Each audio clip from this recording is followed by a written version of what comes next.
In this video, I'm going to teach you how to connect speakers to LG UltraGear monitor. It's a very easy process, so make sure to follow along. If you have any of the LG UltraGear monitor models, you are able to connect speakers to it. This can be a standard speaker setup like these ones, or a soundbar or anything else, as long as you are able to establish a connection between both devices. So in order to do this, look at the back of your UltraGear monitor. Most of them will feature USB connections, headphone out connections, and then HDMI DisplayPort and so on. The main ways to get this done will be through HDMI and then the headphone out port.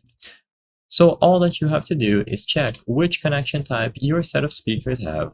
If you have basic speakers designed to sit on your desk and be used with a PC, usually they will have the 3.5mm audio jack connector. So all that you have to do is plug one end into the appropriate port, and then the other one goes into the speaker. There is no secret to this. You establish the physical connection between both, and you will be able to get this done. All of the audio being output through the monitors will go to the speakers.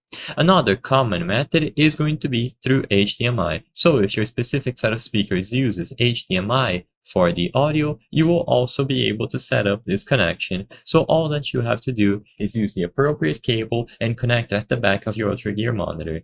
This is going to differ for every single UltraGear model, but most of them should have HDMI and then a headphone jack. Once this is established, you are good to go. If you have a TV, you would have to go over to the sound out options and change it here to HDMI or something else, but for the UltraGear line, they should be able to be detected natively. If not, use the menus over here at the bottom of your monitor to change the sound out mode.